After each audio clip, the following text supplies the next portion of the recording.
Okay, welcome back guys. Stevo runs the channel created for like-minded people looking to become fitter and healthier people. If that sounds like you, hit the red subscribe button below.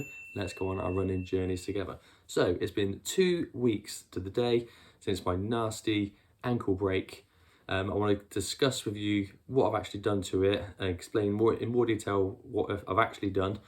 And I had no intention of making videos at the time. I've been proper down in the doldrums with this, and I weren't going to make any videos, but you lovely people have said to go through the recovery stages of this mentally and physically and all that stuff, and that's what I'm going to do. So it's been 2 weeks, and this injury is more common than you think. So don't go anywhere, let's discuss this broken ankle.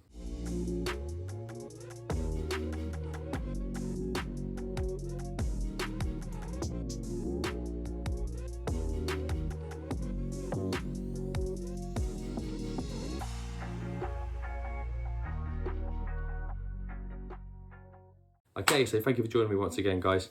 As I said, it's been 2 weeks since my ankle injury. I'm going to quickly discuss and show you exactly what has happened and what I'm doing now and what my plan is in the future. It's not going to be boring, hopefully, because this is common and this might come down to you one day because it's more common than what you think. So what I've actually done is it's called a ankle avulsion fracture. So I'll put a little diagram up of the ankle in a moment. So what's happened is the sharp bone on the outside of my left ankle, everyone's got that sticky out bone there. You've got ligaments that will join up to it, as you can see in the picture. And once you flex it out so far, something has to give.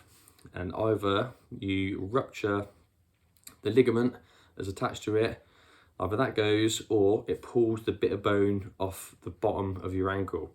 Now, yes, that sounds horrific, and it absolutely killed when I've done it, and it's still hurting now, but it's not as bad as it sounds. Okay, so after seeing the doctor and seeing the scan, it looks like on the picture, like when you chip off the top of an eggshell, it sort of brought a little oval, looked like a flat edge and a little curve at the bottom, which just pulled that away. And with the ligaments that are attached to coming from the sides of it, it kind of goes straight back into place if you're lucky, in which this case I have. So it being on the fibula rather than the tibia, I believe, it actually makes it weight bearing. So I was able to walk straight away, and that's why it's treated the same way and is sometimes disguised as like a bad sprain. So I was able to walk straight away, and that's why I didn't go to hospital for 4 days until the swelling had gone down and I could feel the bone was really tender. And that's when I started to feel like something was a bit wrong. It's a little bit clicky and just really, really painful to touch. So after doing this injury, it took about 12 hours, I suppose, for the swelling to fully take hold. That's why, again, I didn't think it was that bad, because the swelling took a long time to turn up. And it also took a long time to go down. The swelling's still there now. I'll probably show you my foot in a little while, my ugly old foot. The bruising takes about 3 or 4 days to come through, and the bruising went right down to the edge of my toes. Pretty much my whole of my foot was bruised after 2 or 3 days. The swelling was hanging on for dear life, and that's what makes it feel stiff. It might not be easy to see on here, but there's still swelling around the bone that's broken there and at the front of my foot. It might not look great on the camera. So the bone don't feel quite so tender now, almost feels a little bit numb, but I'm a bit concerned about the pain of like the flesh going down to it on both sides. You know, if you hang off of like a climbing frame or something when you're younger and you feel like you've stretched your armpit, you know, like you feel like the bones, the muscles sort of stretched out like that. They're really tender there. When I try and bend my foot inside there, it's like a tightness of the flesh and the muscle that are joined up to the bone there. So I think that's going to be a bit that takes a bit of time to recover. But I've got I've got a good bit of motion going down there. It feels a bit tight from the swelling. It doesn't move greatly left to right yet, but the doctor said just to keep doing up and down for now. But that's the problem area there. That's where the break is. I don't want to touch it in case something moves, but yeah, my manky old feet there, but you can see the swelling's gone down quite nicely. What I would say to you, if you have twisted your ankle, even if you suspect it's a sprain, if you think that it might be worse, go and get it checked out, because it can be bad if you haven't got it looked at and there's a break in there that you haven't realised, because sometimes the bone is pulled enough away for it not to be able to reattach properly, and it can cause some problems. It can also cause problems on your nerves and that are down there as well. So it needs to be looked at properly there, okay? People do sprain it and they leave it. Fair enough if that's what you think you've done. But like in my case, I tried to ignore it like men do, and it turned out to be this. So that's that. So I've been given this horrific boot. I had to quickly set it up for you. Da-da-da. The size of this boot I've been given is just astronomical. It's something like a spaceman would wear. One mistake I think I made with this is probably that because I'm not tall, I'm 5'10". My feet are quite big, and my shoes are size 11. My everyday shoes are sort of 10.5. So when I'm told the size of my feet, it's an extra large boot. So I don't know what a large boot or medium boot looks like. Obviously smaller than that, but this goes right up to my knee, like the knee joint and the back of my leg, and it's hurting to wear all the time, even though you're supposed to wear it as much as you can. I might have made a mistake with the sizing of the boot. She said, "Is that too big for you?" I said, "Well, that's how big my feet are. My toes go to the end." But I was starting to think now maybe I should go in, or I should have said on the day that maybe I'll go for a large or a medium. Even if my toes poke out the end a bit, it'd be less of a thing to carry around. It weighs 2 kilos, like £4 in weight to carry around on your leg. So probably no fear of losing the muscle in the top of my legs. But the good thing that you can take it on and off, so you can have your bath and your shower as normal. It's not like a plaster cast where you get all stinky and horrible under and you can't scratch it and stuff. At least I can take it off when I want. I've been wearing it as much as I can. I've not missed a day of work since. I worked after I did the injury without a boot. I was just in there waiting for it to go down, and doesn't seem to have caused any harm. I wouldn't recommend it to anyone. If you're told to wear it all the time, wear it all the time. But I do take it off for odd breaks at work, but I wear it for most of the time. And it's mainly because it's not gonna, as such, help the healing process, but it will stop you twisting it again, because the last thing I want to do is go like that again, and for it to bring my bone away from the bone where they might not reconnect properly. So if you get given advice to wear the boot as much as you can, then try and do it where you can. In my defense, it feels like it's doing me a favor walking on this foot in odd places, like in my house, stuff like that. It feels like I'm not relying on a limp too much. I'm trying to walk as normal as I can, and I feel like it's holding me in good stead as like I'm not losing too much strength in it, because I'm already walking on it, and I feel like I'm seeing progress even after 2 weeks of doing that. So just been going along with my daily life really. I don't have time to lay with my foot, elevate and stuff like that. I do in the evenings, but I've got children I've got to look after. I'm here by myself tonight doing it. I can't just not be a dad.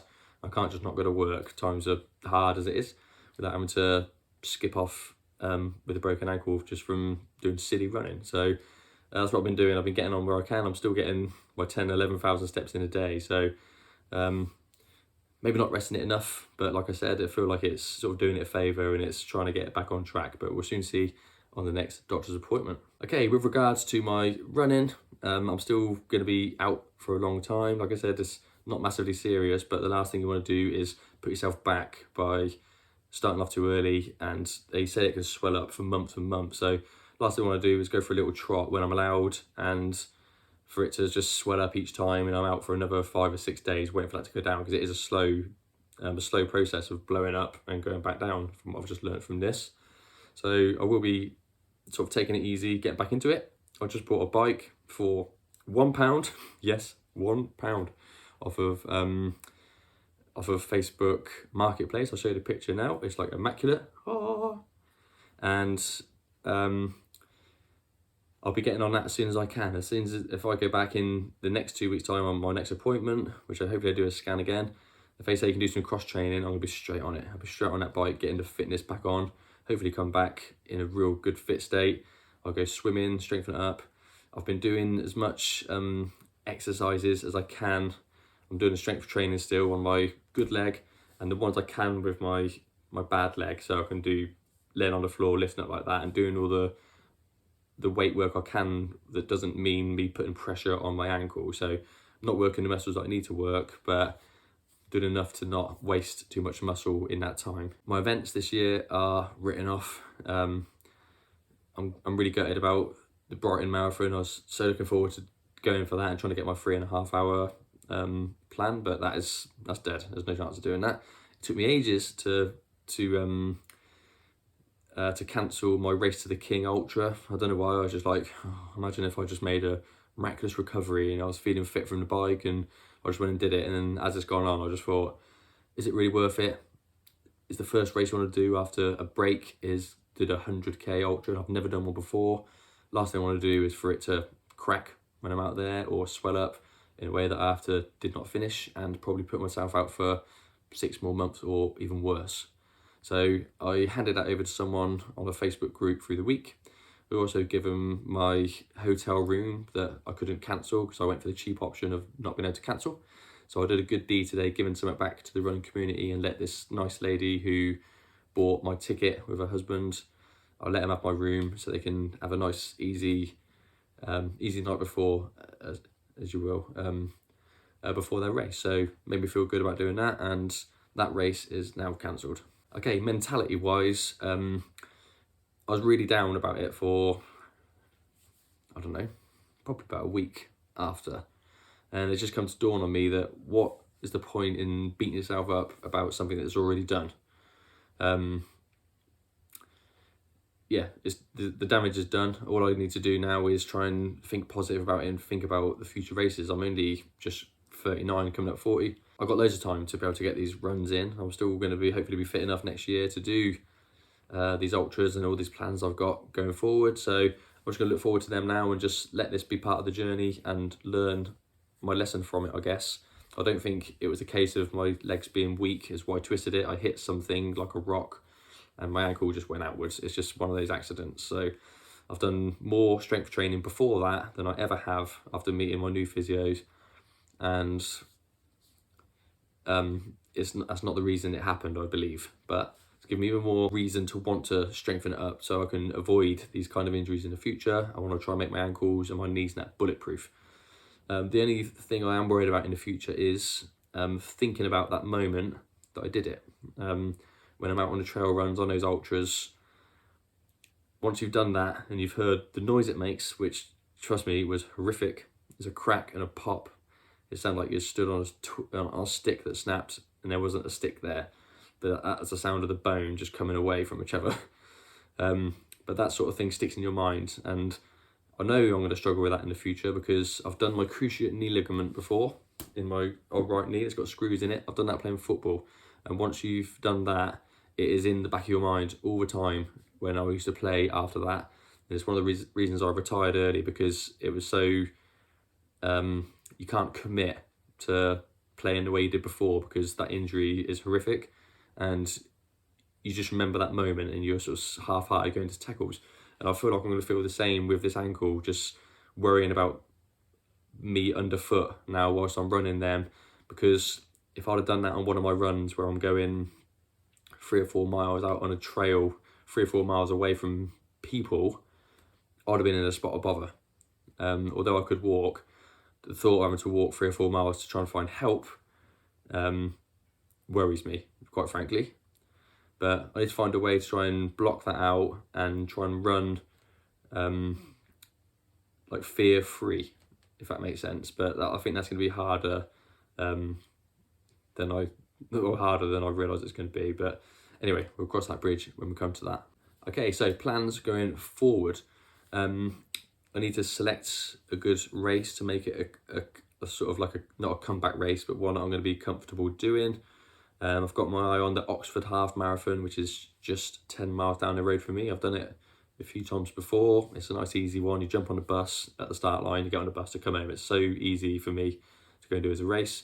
It's in October. I ain't booked it yet, but if I can get my recovery right in this time, I think that maybe that could be my race to come back on. I'd say sort of just a half. I'll say just a half.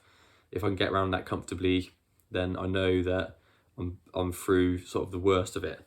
But then I need to play it by ear on that, and maybe I'll do like an insurance thing on that one to be able to get your money back if my recovery hasn't gone to plan. But I think that might be the one to get me back on the racing scene a bit later in the year with a bit of luck. With training for that, I've been chatting to a great guy called John.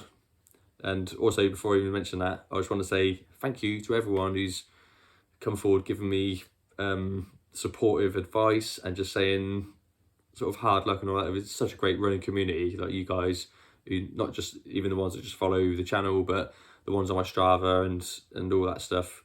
It's so much appreciated. I wasn't gonna make any videos, like I said, but people want to see the recovery because people have been there before and want to see how you get through things mentally. And like I said, this is quite a common injury, and you probably want a bit of help trying to get through this sort of thing if you do. So thank you to all of you that give me advice and continue to offer advice, and I do take all of it to the bottom of my heart, and I try and take the best of the advice I get given and make use of it. So I chatted to a nice chap called John. I've spoken to a few times before. He's had injuries before, he's trying to come back from, and he's given me a great sort of, I think it's like a 10-week recovery program where you start off running and you do like a small bit of running with a lot of walking, another small bit of running with a lot of walking. And as the weeks go on, the running gets a bit longer and the walking gets a bit shorter. And as towards the 8 weeks on, you're doing a bit more running with a small bit of walking, and eventually you sort of cross over from doing sort of more running to less walking. I really like the sound of that. I'm gonna, as soon as I get given a go ahead from the doctor, I'll be doing it. I'll be going back to my old roots, which is I'll be doing all Maffetone running for that. So that's another good way for this to help my recovery. I've always endorsed Maff to be a winner for new runners or anyone trying to build base, and this will see now if it's a great way to come back for an injury as well. So sticking to the roads, maybe a treadmill as well, and I'm just going to try and build the miles up really slow, and any sort of feeling in my ankle, then I'll hold back and I'll just let it recover in a proper way. So that's basically it for me on this one. So like I said, 2 weeks in, I'll do another video in 2 weeks time when I've seen the doctor, see what my scan looks like and what they've said to me on that one. So the initial recovery is good, I think. I'm walking almost without a limp, and yeah, I look forward to getting some races booked in and seeing how my recovery goes from here on out. So that's pretty much it. Thank you very much for listening to me, and good luck with all you guys while you're running, and try and stay injury free wherever you can. But if you can't, try and watch this and try and take a bit of positivity from it, and come back in the best way that you possibly can. Okay, thanks for joining me. Stevo runs.